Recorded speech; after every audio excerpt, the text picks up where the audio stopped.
Bapak Ibu, mari kita melanjutkan apa yang kita kemarin sudah lihat tentang perjuangan manusia baru dalam Kristus, sehingga kita tidak menjadi orang yang stuck dalam perjalanan iman, tapi bergerak maju di dalam Tuhan. Minggu yang lalu kita melihat sebuah kebenaran tentang mewaspadai pembunuh rohani, ya. Dan nanti kita mau lihat yang kedua tentang mewaspadai ajaran palsu. Dan kemudian ayat yang pertama dari Kolose pasal 3 juga berkata, carilah dan pikirkanlah perkara-perkara yang di atas. Apa itu perkara yang di atas? Sedikit mereview yang kemarin. Gaya hidup yang tidak mempunyai minat dan penghargaan terhadap hal-hal rohani itu sangat berbahaya. Karena itu sesudah kita sudah dibangkitkan pun kita bisa mati lagi secara rohani. Jadi orang yang tidak menghargai hal-hal yang dari Allah, pasti dia tidak punya minat. Banyak orang lebih fokus kepada apa yang dia butuhkan dalam hidup, sesuatu yang bisa dilihat, yang dipegang. Nah, mari kita membaca Mazmur 112. Ini ayat menunjukkan bagaimana kalau kita mau menjadi seorang yang berbahagia, orang yang diberkati Tuhan. Mazmur 112 ayat yang pertama. Haleluya, berbahagialah orang yang takut akan Tuhan, yang sangat suka kepada segala perintahnya. Kalau kita berkata, siapa yang tidak mau diberkati Tuhan? Siapa yang tidak mau berbahagia? Tapi Alkitab memberikan syarat. Anugerah keselamatan dalam Kristus tanpa syarat. Maksudnya kita tidak perlu menebus, membayarnya dengan upaya kita. Karena sementara kita masih hidup dalam dosa, Kristus telah mati bagi kita. Tanpa syarat.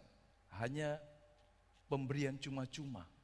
Tapi untuk menjadi orang yang bahagia dan diberkati, Mazmur mengerti syaratnya. Anda harus menjadi orang yang takut akan Tuhan. Takut akan Tuhan di sana maksudnya adalah menghormati Tuhan. Ketika seorang menghormati Tuhan, maka dia akan berjalan dalam kesetiaan kepada Tuhan. Dan lebih dari itu, yang kedua, syarat untuk menjadi orang yang bahagia dan diberkati Tuhan adalah orang yang sangat suka kepada segala perintahnya. Bayangkan kalau ada orang ingin diberkati Tuhan, ingin jadi orang bahagia menurut kacamata Tuhan, tapi tidak menyukai firman-Nya. Kita tahu berkat dan hidup datang dari Tuhan. Bayangkan kalau ada sebatang pohon yang besar dengan ranting yang besar, kemudian kita gesek, kita gergaji, dan kita pisahkan sedikit saja. Kalau kita bisa tempelkan kertas, setipis kertas itu, ranting atau cabang yang besar yang kita sudah potong tadi kita tempelkan, tapi ada penghalangnya, maka kita pasti tahu lambat laun dahan ini akan kering dan mati. Hanya jika kita menempel di dalam Kristus, bersatu dengan Kristus, kita bisa mendapatkan kehidupan. Jadi orang yang menjauh diri dari Tuhan, apapun penyebabnya, maka dia tidak akan pernah menikmati sebuah kehidupan yang dirancang Tuhan. Dia bisa saja diberkati dalam ukuran manusia secara umum, karena Allah memelihara kita. Ada yang disebut providensia Allah, pemeliharaan Allah secara umum.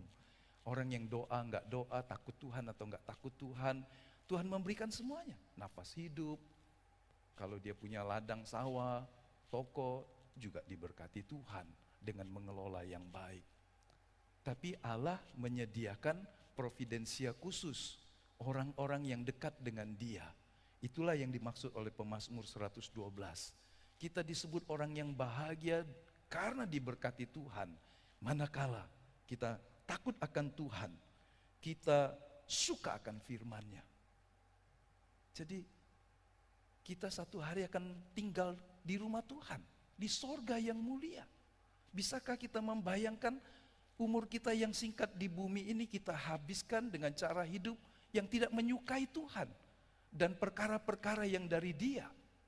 Bisakah kita tinggal bersama dengan dia di dalam kerajaannya? Rasanya tidak masuk akal. Ya kan? Satu hari sehat apapun sepanjang umur kita, satu hari kita akan mati. Minggu kemarin kita belajar bahwa langit dan bumi akan lenyap. Tapi orang yang hidup dan melakukan kehendak Allah akan tinggal tetap di hadapan Dia. Bagaimana orang yang selama di bumi tidak mau dekat dengan Tuhan, tidak menyukai Tuhan dan kerajaannya dan firman-Nya dan segala yang datang daripadanya, dan berharap satu hari akan tinggal di rumah Tuhan. Gak bisa. Mari selama kita masih ada di bumi, kita harus mendorong hati kita, membuat keputusan setiap hari untuk mendekatkan diri kepada Tuhan, mencintai firman-Nya, merenungkan dan melakukannya. Kita butuh uang, kita butuh kecukupan pangan dan sebagainya. Tapi di atas itu semua, Allah ingin kita meninggikan dan mengutamakan Dia. Karena ingatlah, sumber hidup kita datang dari Tuhan. Kalau kita dipisahkan sedikit saja dan kita pasang kertas, maka hidup kita berarti tidak menyatu dengan Tuhan. Dan itu berbahaya. Jadi selama kita masih bisa, mari menempel dengan Tuhan dengan erat. Menyerap semua kehidupan, semua anugerah dan kebaikan yang bersumber dari tahta kasih karunia-Nya. Yang setuju katakan amin, saudara. Amin. Karena satu hari kita akan numpang di rumah Tuhan. Kita akan tinggal di rumah Tuhan. Mari kita baik-baik dengan Tuhan. Bahasa sederhananya. Bikin hubungan baik dengan Tuhan. Lakukan apa yang menyenangkan hati Tuhan dalam hidup. Toh itu tidak membunuh dan membinasakan kita. Cuma seringkali kita tidak memprioritaskan dengan benar apa yang berkenan kepadanya. Saat orang hidup dekat dengan Tuhan, mencintai Tuhan dan kebenarannya, maka hidupnya pasti jauh lebih baik dari sekedar orang yang kaya, berhasil, punya jabatan, kekuasaan, tapi hidupnya dalam kacamata Tuhan tidak bahagia dan tidak diberkati. Saudara pilih yang mana? Bahagia dan diberkati karena mencintai Tuhan, mencintai kebenarannya, atau jadi orang yang sekedar hidup dan mengumpulkan semuanya, menjalani hidup, tapi Tuhan berkata, aku tidak berkenan. Hidup adalah sebuah pilihan dan kita harus melakukannya. Pembunuh rohani yang kedua adalah gaya hidup yang salah, yang lebih dikuasai oleh keinginan mata, keinginan daging, dan keangkuhan hidup. Sehingga tubuh kita, kalau kasih makanan yang salah, tubuh kita cenderung akan melakukan dosa. Tapi Allah ingin kita menuntun hidup kita, menaklukkannya kepada kebenarannya. Dan pembunuh yang ketiga dalam hidup, meskipun kita sudah jadi manusia rohani yang dibangkitkan bersama Kristus, sebuah gaya hidup yang tidak mau berjalan di dalam jalan yang membawa kepada hidup. Jalan yang membawa kepada hidup, kata Matius pasal 7, itu sempit dan tidak banyak orang mau melaluinya. Orang lebih senang yang lebih lebar, yang lebih mudah, yang lebih menyenangkan keinginan dagingnya. Tapi jika kita harus berjalan agak lebih sulit karena Tuhan, jika kita harus memikul salib karena Tuhan, Tuhan memperhitungkan semuanya. Siapa yang percaya boleh katakan amin, saudara. Karena Tuhan melihat, Tuhan hidup, Tuhan tahu memperhitungkan. Bahkan jika Alkitab berkata tetesan doa dan air mata kita ditampung di dalam cawannya Tuhan. Alkitab memberikan garansi persekutuan jerih lelah kita di dalam Tuhan tidak sia-sia. Ketika dia mengutus murid-muridnya, dia berkata, kalau engkau pergi dan berbuat baik karena namaku, kalau ada orang melayani engkau dengan secangkir air, maka upahnya tidak hilang. Saudara bisa bayangkan, jika orang melakukan satu hal yang kecil karena Tuhan dan demi Tuhan, maka itu Allah memperhitungkannya. Siapa yang ingat berapa banyak cangkir yang kita, atau air minum, atau makanan yang kita sudah kasih ke orang lain karena Tuhan menggerakkan hati kita. Tapi Tuhan tidak pernah melupakannya. Itu kan luar biasa. Kemarin kita juga melihat hal ini ketika kita dibangkitkan bersama Kristus, berarti kita tidak akan pernah hidup kembali dalam hidup yang baru, kalau kita tidak menempel dengan Kristus. Jadi bahwa kita sudah hidup dalam kebangkitan rohani bersama Kristus yang telah bangkit dari antara orang mati. Jadi ini hanya terjadi ketika orang bersekutu dengan Tuhan. Roh Kudus diam di dalam kita. Sehingga ketika orang menjauh dari Tuhan, maka dia memisahkan sumber kekuatan daripadanya. Ya. Ketika orang dibaptis di dalam Kristus, jadi ini bukan baptisan air sebetulnya. Ini juga dijelaskan dalam surat Rasul Paulus kepada jemaat di Roma. Dibaptis itu menyatu dengan Kristus. Karena ada orang dibaptis air tapi hidupnya tidak menyatu dengan Tuhan. Beda. Dibaptis di dalam Kristus. Dibaptis ke dalam Kristus. Jadi dia menyatu dengan Tuhan. Karena baptis berarti baptiso. Ditenggelamkan. Diliputi. Sehingga tidak terlihat lagi. Waktu kita dibaptis dalam Kristus, yang nampak adalah Tuhan dalam hidup kita. Itulah Galatia pasal 2 ayat 22. Aku hidup namun bukan aku lagi, melainkan Kristus yang hidup di dalam aku. Jadi hidup kita jadi manusia yang baru. Tubuhnya masih lama, namanya masih sama, tapi perangainya, tabiatnya, tingkah lakunya, gaya dan tujuan hidupnya sudah berubah. Tidak lagi semata-mata meresponi dosa dan menyenangkan keinginan-keinginan dosa. Jadi kebenaran ini akan membawa kita pada pengertian selanjutnya. Yesus harus naik ke sorga sesudah dia menyelesaikan semuanya, dan dia bertahta di sorga dan memerintah sampai dia akan datang kembali kali yang kedua. Kalau Yesus dalam tubuh jasmani, dia hanya ada di Palestina. Lebih sempit lagi dia ada di Yudea, di provinsi Yudea. Lebih sempit lagi dia ada di Yerusalem. Tapi dia tidak bisa ada di daerah utara di Galilea. Dia harus pergi ke sana. Dan dalam pelayanannya selama 3 tahun, Yesus berjalan dari Kapernaum, Betsaida dan seterusnya, kota-kota di sebelah utara dan kemudian sampai ke selatan, naik lagi ke utara. Tapi ketika Yesus naik ke sorga, dia bisa memenuhi setiap jiwa kita dengan dirinya. Itu kan luar biasa, saudara.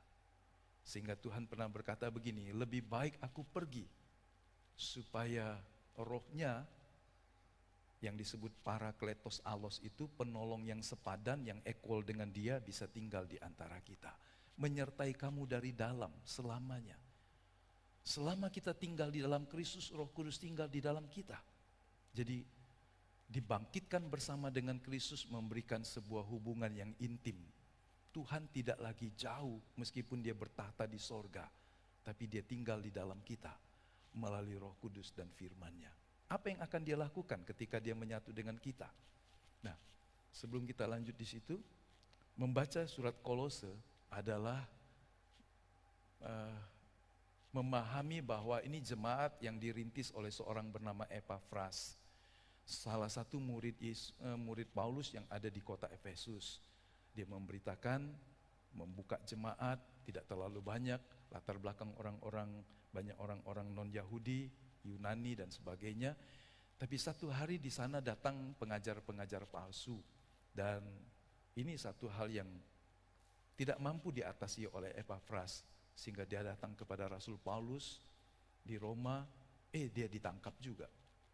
Tapi kemudian Paulus mengutus Tikhikus dan pergi kembali ke Kolose. Surat yang dibacakan di jemaat Kolose itu memberikan kepada kita pengertian bahwa gereja yang dibangun, jemaat yang dibangun dengan baik ini bisa rusak, mati rohaninya jika ajaran palsu tidak dikalahkan atau disingkirkan. Karenanya dalam ayat 2, pasal 2 ayat 8, Rasul Paulus memberi pesan begini, hati-hatilah supaya jangan ada yang menawan kamu dengan filsafatnya yang kosong dan palsu, menurut ajaran turun-temurun dan roh-roh dunia, tetapi tidak menurut Kristus.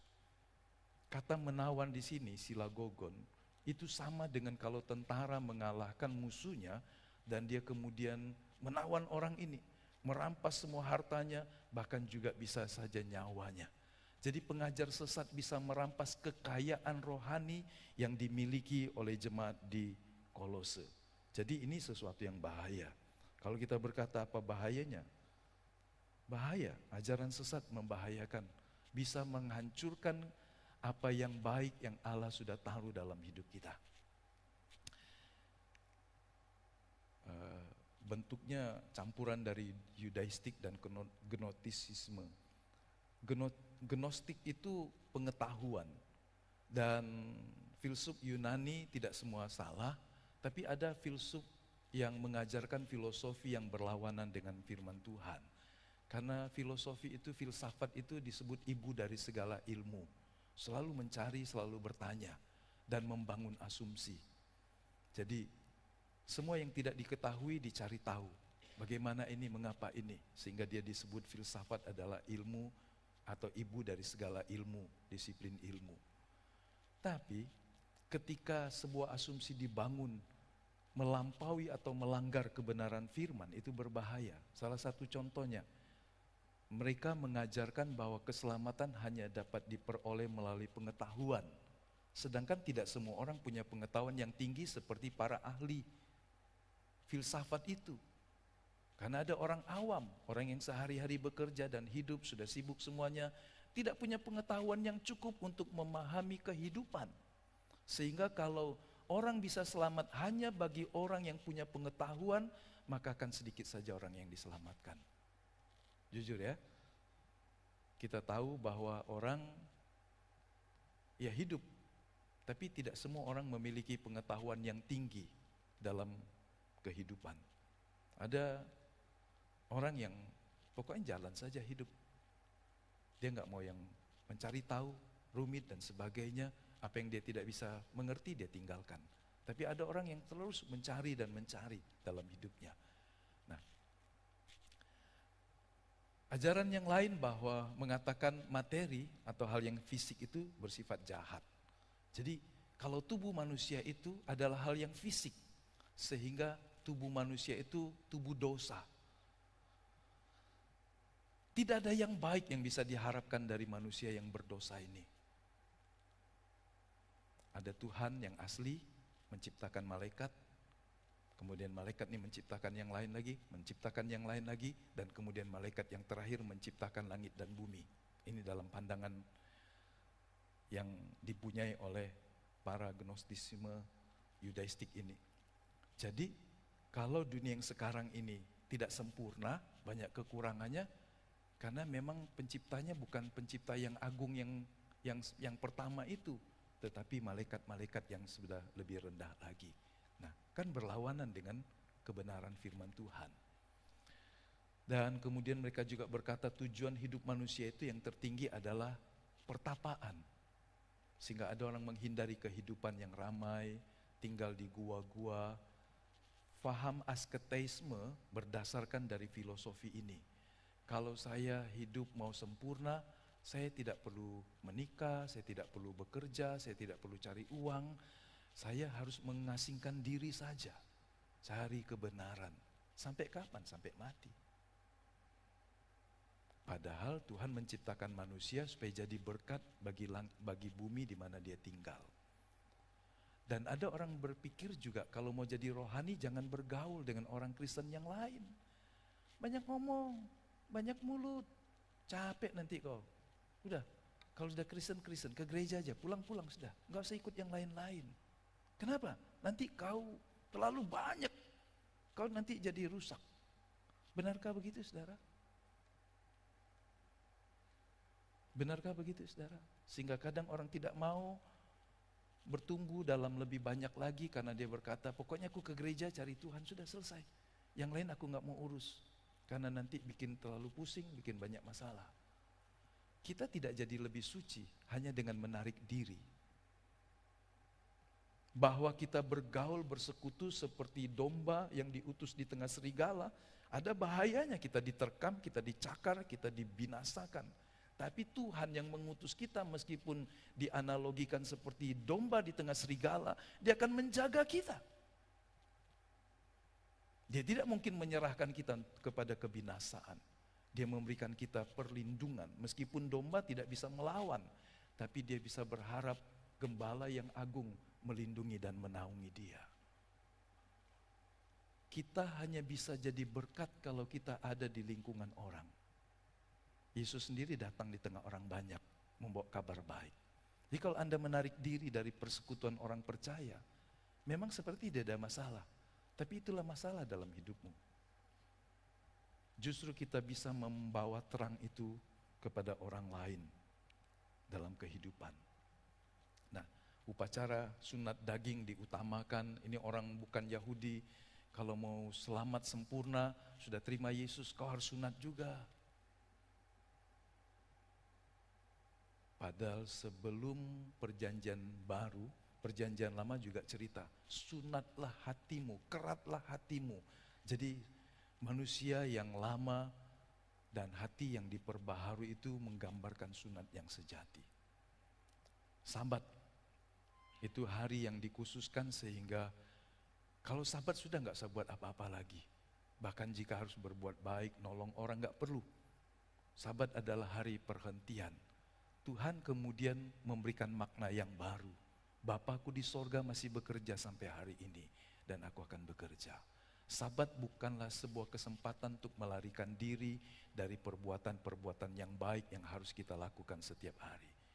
Jadi ini hal-hal yang bisa menghancurkan jemaat di Kolose. Dan waktu Paulus mengingatkannya kembali, dia berkata, karena itu jangan, pasal 2, janganlah kamu biarkan orang menghukum kamu mengenai makanan dan minuman atau mengenai hari raya, bulan baru maupun hari Sabat. Semuanya ini hanyalah bayangan dari apa yang harus datang, sedang wujudnya ialah Kristus. Janganlah kamu biarkan kemenanganmu di dalam Kristus, penebusan karena korban Yesus, selamat karena anugerah, digagalkan oleh orang yang pura-pura merendahkan diri dan beribadah kepada malaikat, serta berkanjang, bertumpu, membanggakan, membesarkan penglihatan-penglihatan tanpa alasan, membesar-besarkan diri oleh pikiran yang duniawi. Apabila kamu telah mati bersama-sama dengan Kristus dan bebas dari roh-roh dunia, mengapakah kamu menaklukkan diri pada rupa-rupa peraturan seolah-olah kamu masih hidup di dunia ini? Jangan jamak ini, jangan kecap itu, jangan sentuh ini. Semuanya itu hanyalah mengenai barang-barang yang binasa oleh pemakaian. Hanya menurut perintah-perintah dan ajaran-ajaran manusia. Peraturan-peraturan walaupun nampaknya penuh hikmat dengan ibadah buatan sendiri, seperti merendahkan diri, maksudnya tidak bergaul, memisahkan diri, menyiksa diri, tidak ada gunanya selain memuaskan hidup duniawi. Nah, mari perhatikan sedikit yang dimaksud oleh Rasul Paulus tentang makan, minum yang kita sebagai orang merdeka bisa makan semuanya. Ini dalam konteks keselamatan. Tidak ada yang diciptakan Tuhan yang dipenuhi dengan ucapan syukur, yang kita makan, mempengaruhi keselamatan kita. Ini cuma bicara tentang makanan yang kita makan dan kemudian dicerna, dan Yesus berkata kemudian buang ke jamban. Tapi kalau kita bicara konteks kesehatan mungkin sudah berbeda. Konteks kesehatan meskipun kita boleh makan semua, tapi kita tahu, oh saya tidak boleh makan ini banyak, bahkan saya harus menghindari sama sekali ini demi kesehatan saya. Paham Bapak Ibu ya? Jadi kalau bicara tentang keselamatan, kita bukan lagi orang yang ketika mengecap ini, makan ini, wah haram, wah nanti saya masuk neraka. Nggak ada hubungannya. Karena kita telah diselamatkan. Tapi kalau kita bicara tentang kesehatan, Tuhan beri kita hikmat untuk meskipun boleh, meskipun bisa semua, kita harus mengatur diri kita. Yang paham katakan amin saudara. Ya, jadi jangan karena ayat ini saudara berkata, oh ini kan cuma tentang makanan, boleh semua. Boleh, tapi ada yang tidak baik untuk engkau. Jadi meskipun boleh, Anda tidak perlu makan. Atau Anda boleh makan ini tapi tidak perlu banyak.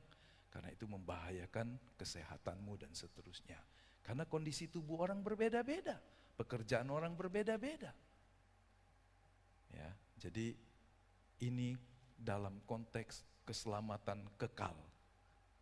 Tapi untuk kesehatan, untuk hal-hal yang kita secara personal berbeda, kebutuhan dan kelemahan masing-masing, kita harus pakai hikmat Tuhan. Nah, kalimat yang dikatakan dalam Kolose pasal 3 ayat 1 dan 2, carilah perkara-perkara yang di atas di mana Kristus ada duduk bersama dengan Allah. Carilah di sini bermakna bukan saja mencari sesuatu yang hilang, tetapi mencari dengan berpikir, bahkan bermeditasi, merenungkan, menalar pakai akal budi kita, dan menyelidiki. Jadi dibutuhkan sebuah usaha. Tapi sebetulnya fokusnya bukan tindakan mencarinya, tetapi tentang yang terpenting yang harus kita kejar. Jadi kata mencari seteo di sini, makna aslinya sebetulnya bukan sekadar mana yang hilang ya saya cari ya. Tapi maksudnya di dalam arah hati dan pikiran kita, apa yang sebetulnya paling utama dalam hidup. Karena ketika orang mengejar sesuatu yang kemudian dia berkata, apa sih artinya ini? Menghabiskan waktu seluruh hidup saya, cuma kemudian ini saja. Dan satu hari ketika saya menghadapi situasi yang berat, ternyata ini juga gak ada gunanya. Bukankah berarti semua yang dia cari, semua yang dia usahakan satu hari tidak bisa menolong dia. Saya pernah cerita mungkin sekali, lebih dari sekali, satu hari orang menjual melelang semua tanda-tanda penghargaan dia, trofi dia, semua tanda-tanda penghargaannya yang hebat, sampai mungkin bajai itu penuh. Waktu itu masih ada bajai, mungkin 2 atau 3 bajai dijual, diloakkan. Terus orang bingung, wah ini kan trofi yang mahal, ini yang bagus, ini tanda kamu ini dan itu, ini piala dan sebagainya. Kemudian dia bilang, itu dulu, sekarang saya butuh uang untuk bayar obat, dan itu semua tidak bisa menolong saya. Itu sesuatu yang sudah lewat. Dulu sangat berharga untuk mengejar trofi itu, semua usaha, semua upaya, semua perjuangan, fokus ke sana untuk mendapatkan kejuaraan itu. Tapi setelah dapat sekarang, saya butuh yang lain. Saudara, satu hari hidup kita berakhir. Kalau kita begitu bangga dengan uang, dengan harta, dengan jabatan, dengan keinginan-keinginan yang kita umbar dan puaskan. Soleman seorang Salomo raja yang kaya raya, di akhir hidupnya dia menuliskan 12 pasal buku. Dia berkata, kau boleh mencari, mengumpulkan, melakukan apa saja yang sebetulnya pada hakikatnya seperti orang berusaha menjaring angin. Kalau kita lihat di Sungai Ogan itu, jembatan itu kan ada orang pasang apa? Pernah melihat orang apa di Sungai Ogan? Ogan 2, Ogan 1. Apa Bapak Ibu? Mancing, ya kan? Kadang saya pikir seharian, semalaman dapat ikan berapa banyak. Memang kata orang memancing itu melatih kesabaran. Kalau setengah hari, 12 jam, cuma dapat 1 ekor ikan kecil. Sabar enggak ya? Oh sabar dia, tapi saya enggak sabar. Kemudian mungkin kita akan berkata, kenapa dia tidak melakukan hal yang lebih berarti? Hanya menghabiskan hari-hari hidupnya untuk melakukan itu. Satu hari John Piper menuliskan sebuah buku bercerita tentang satu keluarga. Orang yang sudah umur di atas 50 tahun, yang sudah merasa sudah mencapai puncak karir dalam perusahaan, dalam karirnya. Kemudian mereka menikmati, mereka tinggal di sebuah pantai, di sebuah pulau di daerah Pasifik. Mereka punya yacht, kapal pesiar mewah. Mereka sehari-hari cuma mancing, berjemur, berenang, karena itu seperti pulau pribadi. Ngapain di sini? Menghabiskan masa tua.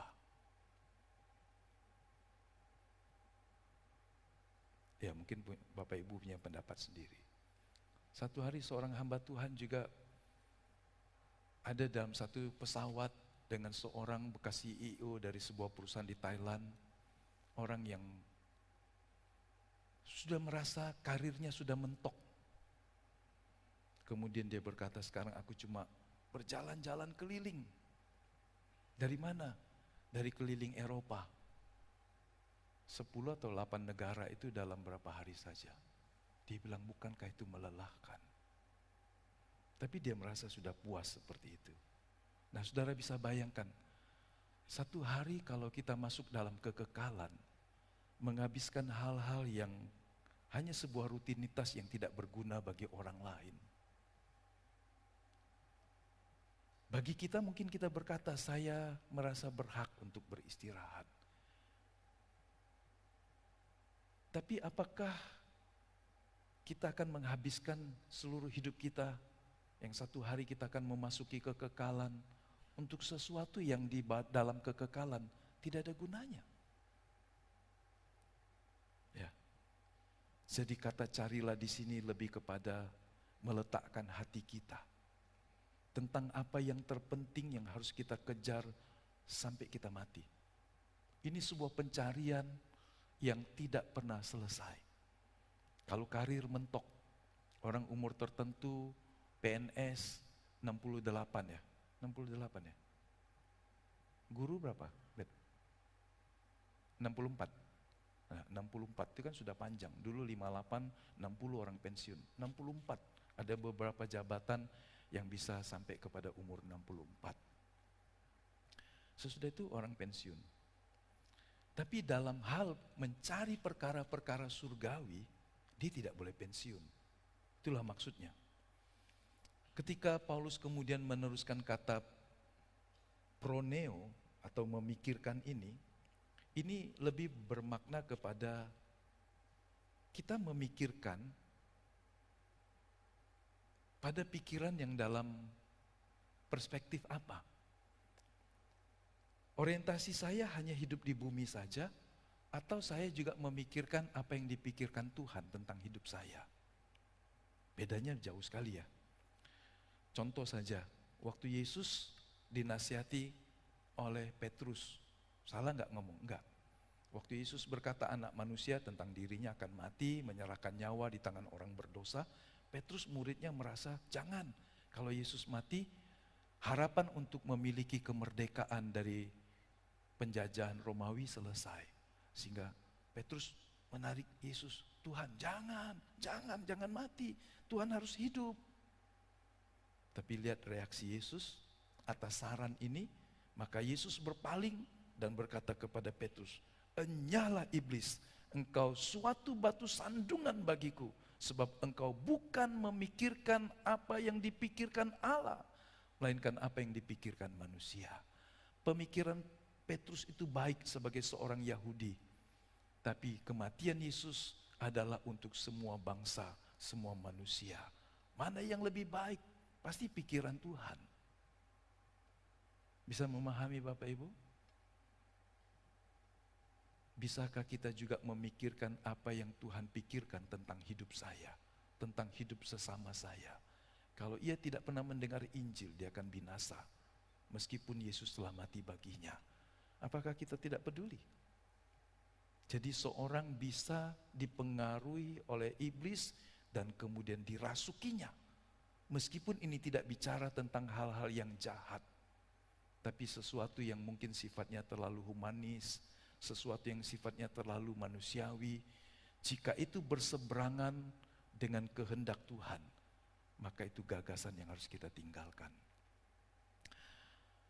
Filipi pasal 3 ayat 19 berkata begini, kepada orang-orang yang memusuhi Tuhan dan kebenarannya, kebinasaan, kesudahan mereka adalah kebinasaan. Jadi ujung jalan hidup mereka adalah binasa. Tuhan mereka yang disembah, yang diagungkan Allah perut mereka.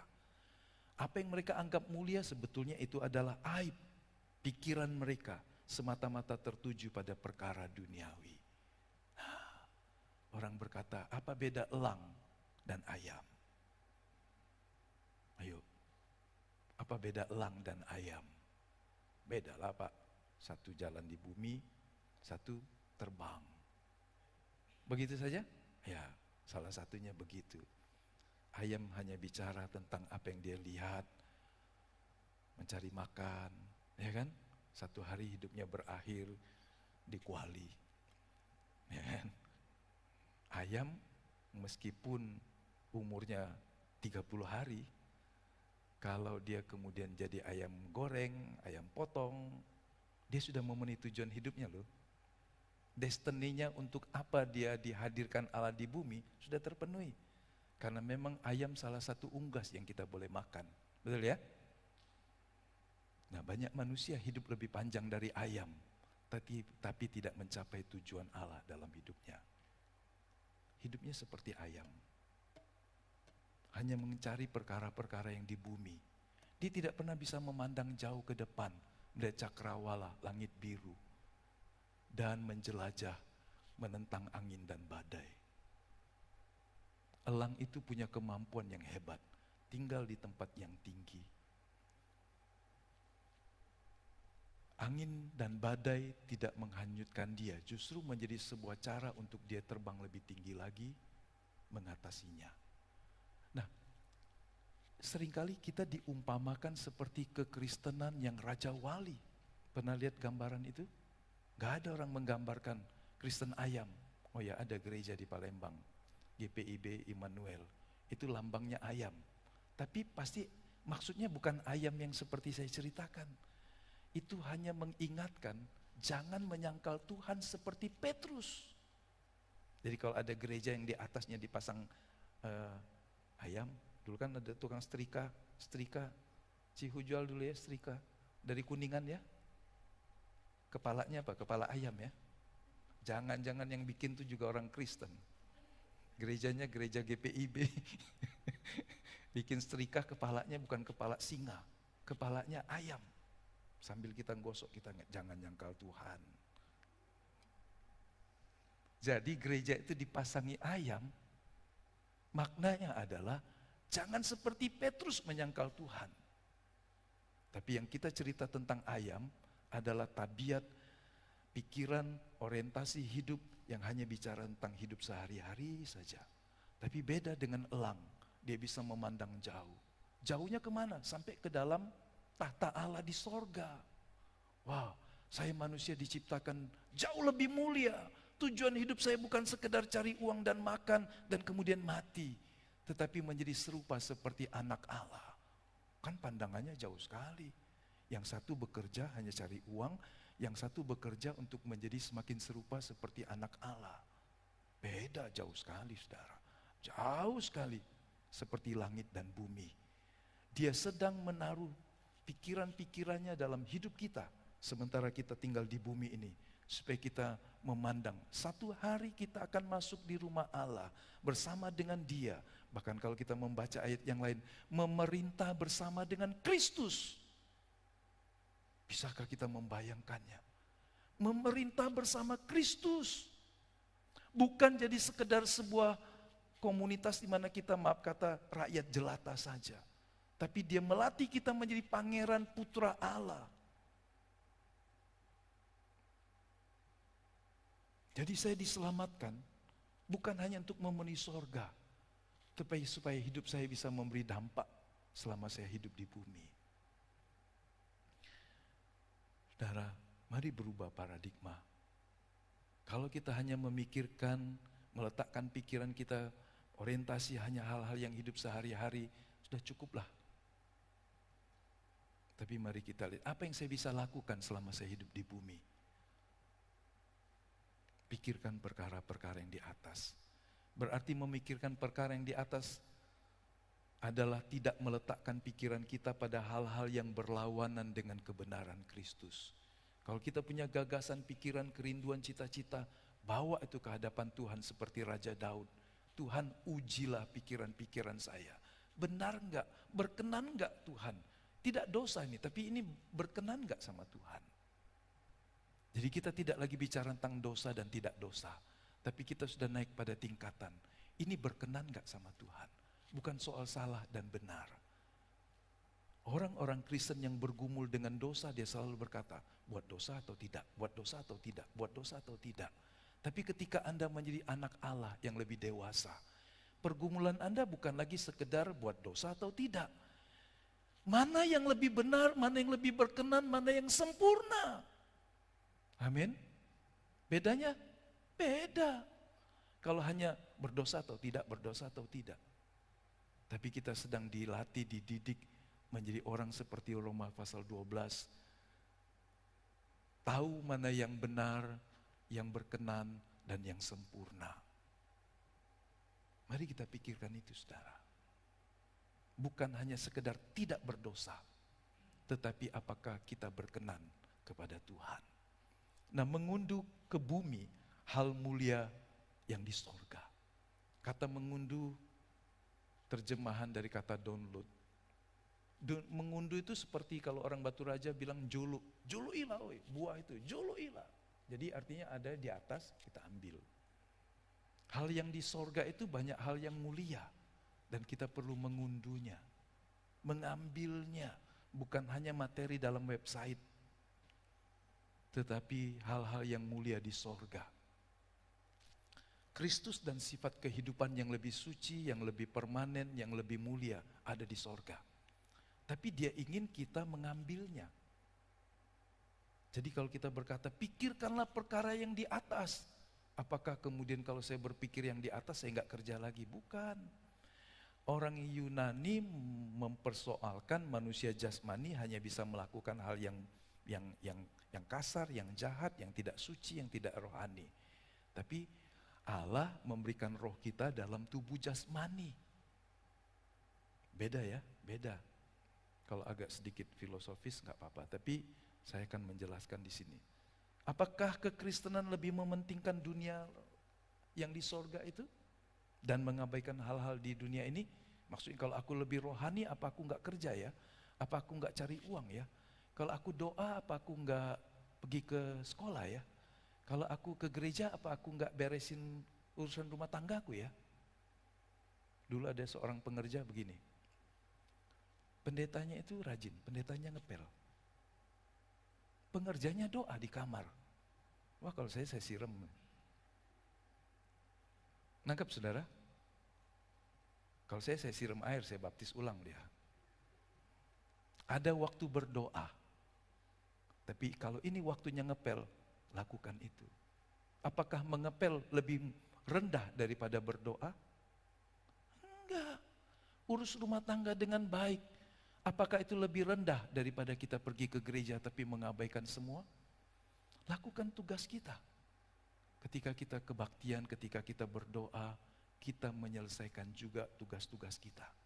Jangan jadi orang yang terus bolos dengan tugas-tugas sehari-hari kita supaya kita bisa pergi ke gereja. Maksud saya,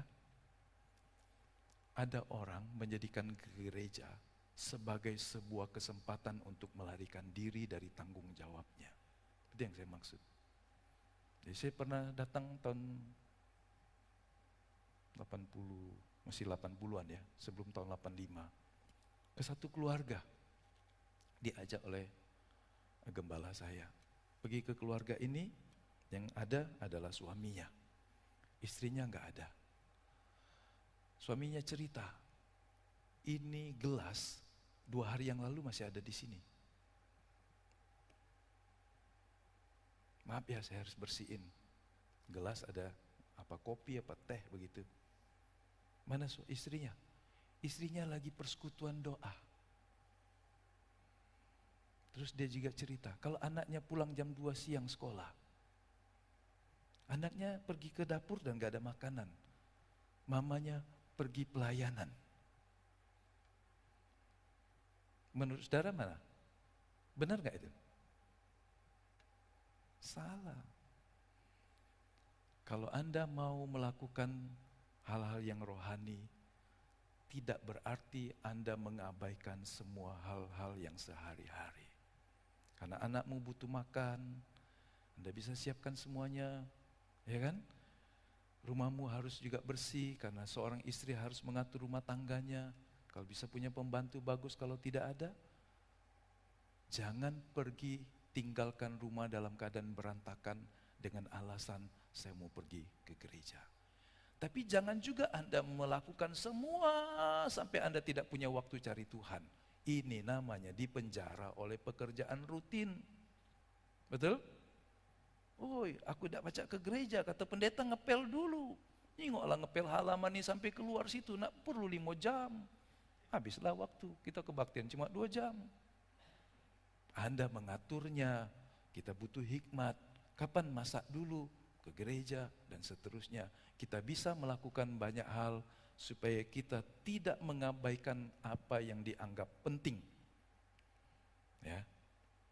Kristus memerintah hati kita dari kerajaannya di sorga melalui Roh Kudus dan firman. Inilah hidup ilahi yang lebih tinggi yang menyinari kehidupan kita. Jadi kalau kita berkata, carilah, pikirkanlah perkara di atas, berarti mengizinkan Tuhan memerintah hidup kita.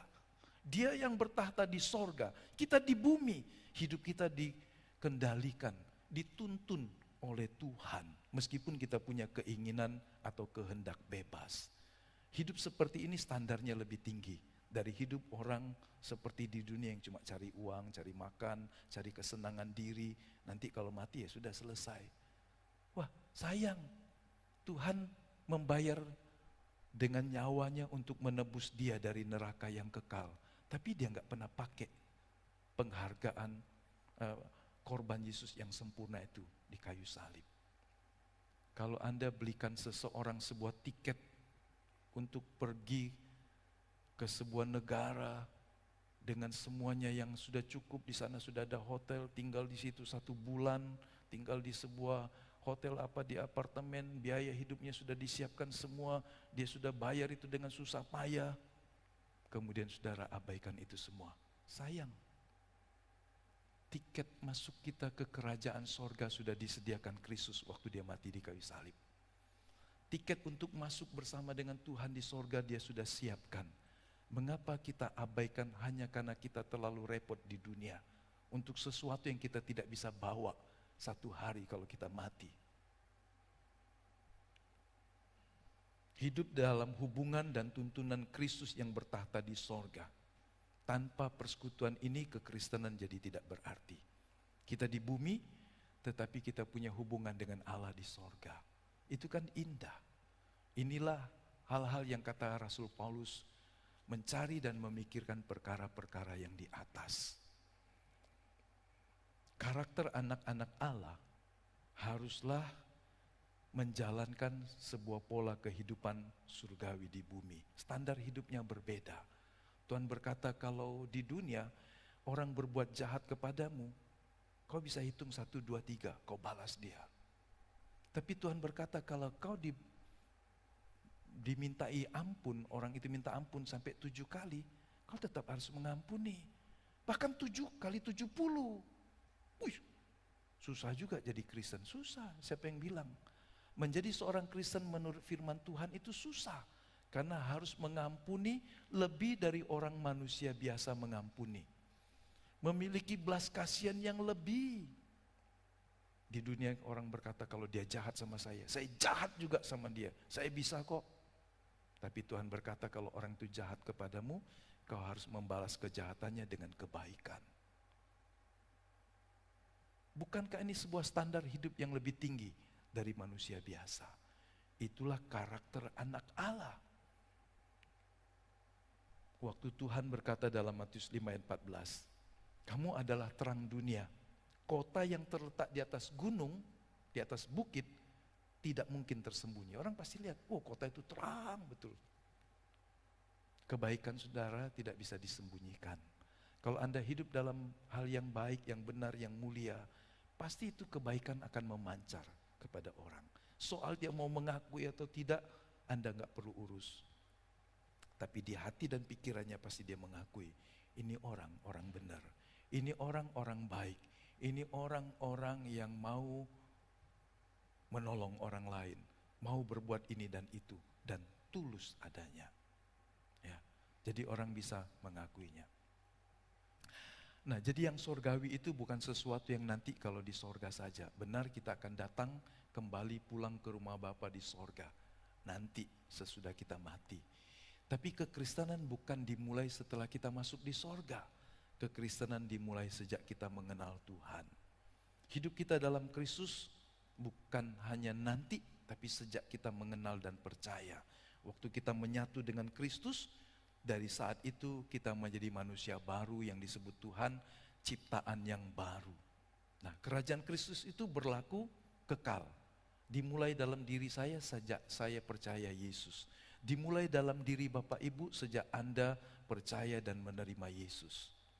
Jadi kalau sudah mati nanti baru kita cerita tentang kerajaan sorga. Enggak. Bukan itu. Kita bisa bicara tentang hal yang surgawi sekarang, di bumi ini, dalam tubuh jasmani. Inilah perbedaan pola pikir orang Yunani. Hal-hal yang rohani itu harus terpisah. Tubuh ini cuma bisa buat dosa saja. Nah, padahal tubuh ini bisa dipakai untuk memuliakan Tuhan. Bapak Ibu percaya? Tangan ini bukan hanya untuk berbuat dosa saja, tapi tangan ini juga bisa jadi berkat untuk menolong orang. Amin. Mulut ini bukan hanya untuk mengecam dan buat dosa, tapi mulut ini juga bisa menghibur, menguatkan dan memberitakan kabar baik. Pundak ini bukan saja untuk melakukan hal yang jahat dan dosa, tapi pundak dan seluruh anggota tubuh saya, kalau saya serahkan kepada Tuhan, bisa jadi alat Tuhan untuk menjadi berkat bagi sesama saya. Beda dengan filosofi Yunani yang tadi.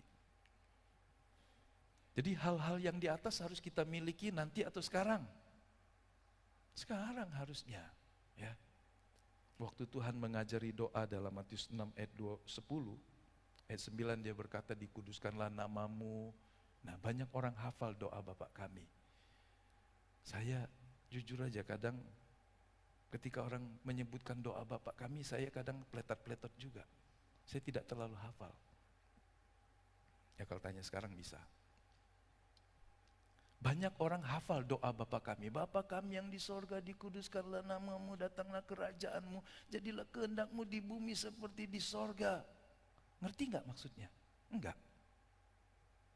Anda tahu? Waktu Yesus mengajarkan doa seperti ini, hal-hal yang surgawi, kerajaan yang di sorga, yang mulia, yang rohani, yang kekal itu turunkan ke sini Tuhan. Oh hebat kan? Nangkep gak maksud saya? Waktu kita berkata, datanglah kerajaanmu yang kekal, yang rohani, yang mulia, yang surgawi itu. Datang ke sini Tuhan. Untuk apa? Supaya itu memancarkan keindahan, kemuliaan surgawi. Kalau di sorga, kehendak Tuhan pasti digenapi, ditaati. Tapi kehendak Tuhan harus juga digenapi dalam hidup manusia di bumi. Bisa nggak? Nggak bisa. Hanya kalau orang itu menerima Yesus dan menjadikan Yesus Tuhan dan Raja dalam hidupnya, maka dia bisa memerintah kita. Tapi Tuhan Allah yang bertahta berkuasa di sorga itu tidak akan memerintah dalam hidup orang di bumi yang tidak menyerahkan hidupnya kepada Tuhan. Jadi meskipun dia raja di atas sorga, dia hanya ingin memerintah di hati dan hidup orang yang menyerahkan dan mengundang dia dalam hidupnya. Sehingga doa ini berkata, Tuhan, datanglah kerajaanmu yang mulia dan agung itu di sini, sekarang, di hidup saya, di rumah tangga saya, di pernikahan saya, di tempat usaha saya, di tengah komunitas kami Tuhan. Datanglah kerajaanmu dan kehendakmu yang mulia itu biarlah juga jadi di sini. Kalau Tuhan hadir dalam rumah tangga kita, dalam hidup pribadi kita, suasana surga ada. Maka meskipun kita hidup dalam perjuangan yang sulit, masih ada damai sejahtera, ada sukacita, ada kemurahan, belas kasihan. Semua yang bernilai surgawi ada dalam hidup kita. Jadi kalau hanya ada uang baru kita merasa suasana surga, Anda salah. Anda bisa menghadirkan, minta Tuhan hadir kerajaannya dalam hidup kita. Kalau agak bingung, ada yang bingung gak?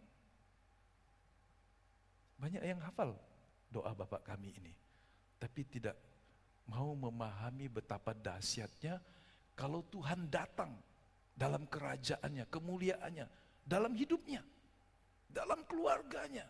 Gak ada lagi orang bertengkar dan kepahitan. Gak ada lagi orang saling menghancurkan, karena Allah ada di sini. Kalau Tuhan bertahta di sini, kita ngomong yang jahat gak? Enggak. Kita akan hidup dalam kebenaran. Seorang pria yang mengundang Tuhan hadir dalam perjalanannya keluar kota. Bisa gak dia berbuat jahat sementara perjalanan di luar kota? Gak bisa, karena Tuhan menyertai dia. Tuhan menuntun dia. Bahkan bertentangan dengan paham filosofi Yunani. Jika hidup saya dan saudara dipenuhi dengan hal-hal surgawi, bukan berarti kita meremehkan hal yang di bumi. Apa maksudnya? Kalimat yang saya tulis ini adalah maksudnya, semakin Anda menyatu dengan Tuhan, semakin Anda melakukan tugas-tugasmu dengan penuh tanggung jawab. Kita baca Kolose pasal 3. Waktu Rasul Paulus katakan ini, dia bicara dalam relasi majikan dengan anak buah, orang merdeka dengan orang berdosa, orang tua dengan anak, suami dan istri. Selalu dia bicara tentang otoritas yang ada di atas kita, yang bagaimana kita memperlakukan mereka. Kolose pasal yang ketiga, ayat 23.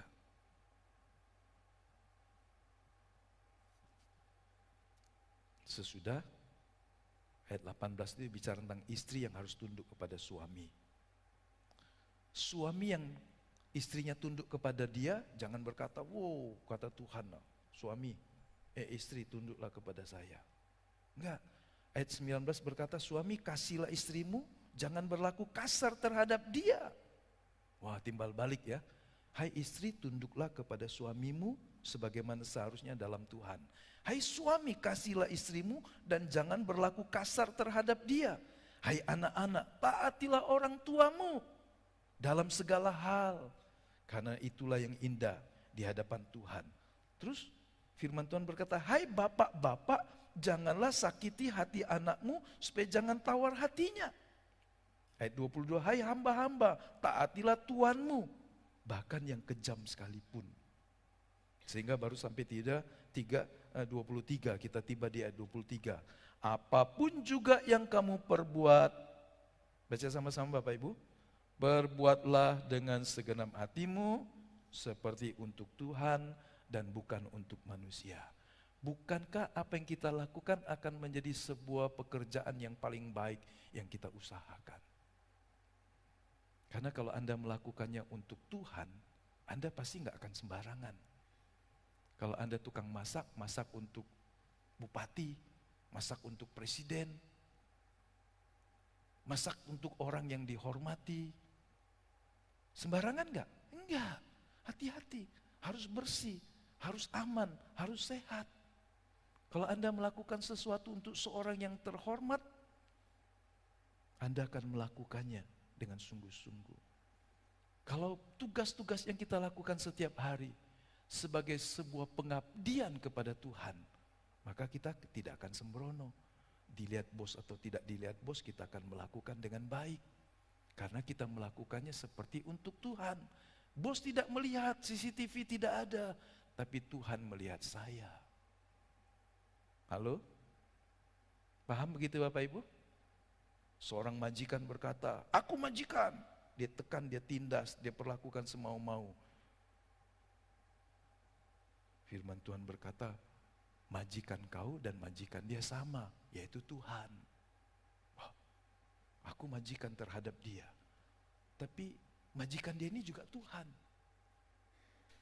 Berarti saya tidak akan memperlakukan dia hanya karena dia pegawai rendahan, saya akan menginjak-injak dia. Nah, saudara lihat, semakin menyatu orang dengan Kristus yang di sorga, semakin banyak hidupnya dipenuhi dengan hal-hal surgawi, semakin indah hidupnya di bumi. Bisa katakan amin saudara? Jadi jangan alergi dengan kalimat Kolose 3 ayat 1, carilah perkara-perkara yang di atas. Kita masih hidup di bumi Pak. Dengar dulu maksudnya. Semakin Anda mendapatkan hal yang surgawi, semakin Anda efektif, produktif dan jadi bagus dalam hidup. Daniel itu orang yang sehari 3 kali mencari Tuhan. Atau 5 kali? 3 kali ya. Tapi bukan soal berapa kalinya, tapi hubungannya dengan Tuhan sangat berkualitas. Sehingga dia menarik sorga dalam pekerjaannya.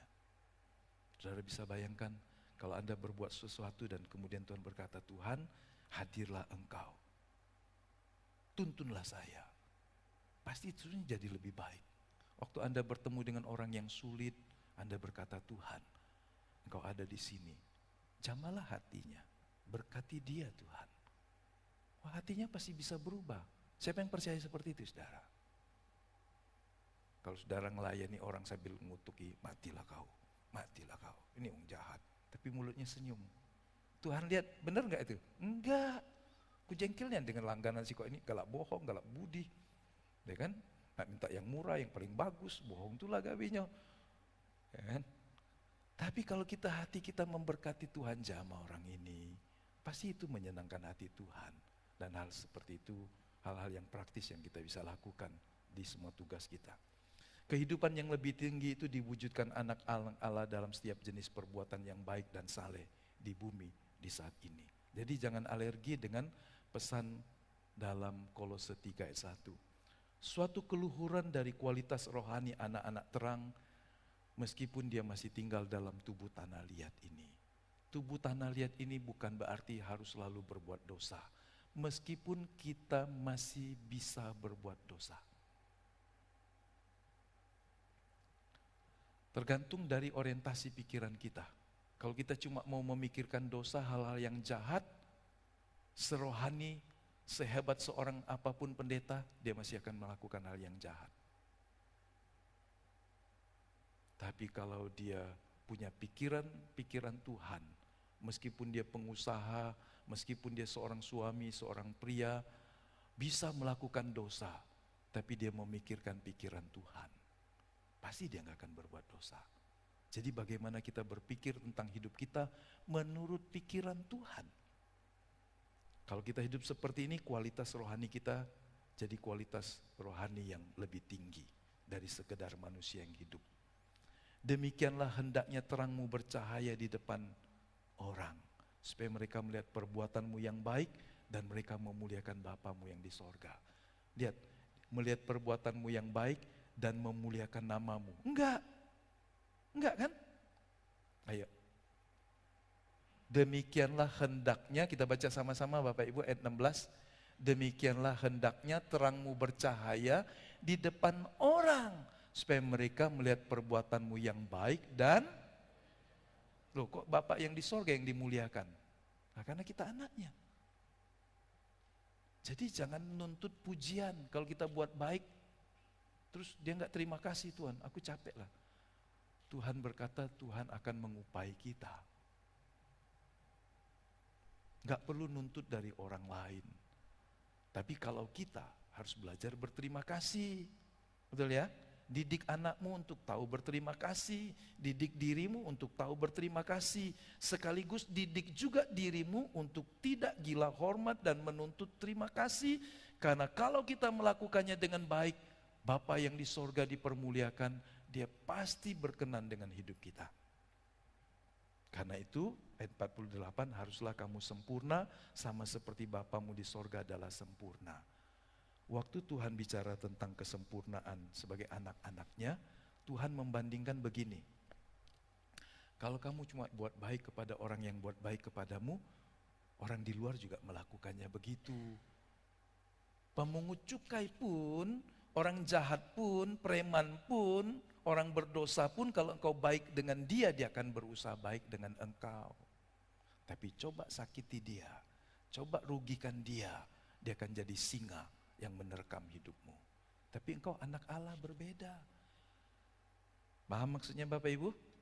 Hidup sebagai anak-anak Allah di bumi yang fana ini, kita bisa berjalan menyenangkan hati Tuhan. Dan pasti hidup kita berkenan kepadanya. Siapa yang mau, mari kita berdiri dan kita berdoa kepada Tuhan.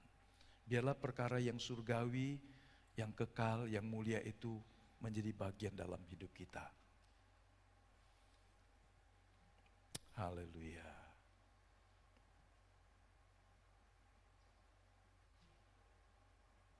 Itulah yang disebut Alkitab, harta yang mulia itu tersimpan dalam bejana tanah liat. Tubuh kita tubuh yang fana, tapi perkara-perkara surgawi yang mulia ada di dalam kita. Dan Tuhan ingin itu semua memancar dalam perilaku hidup kita.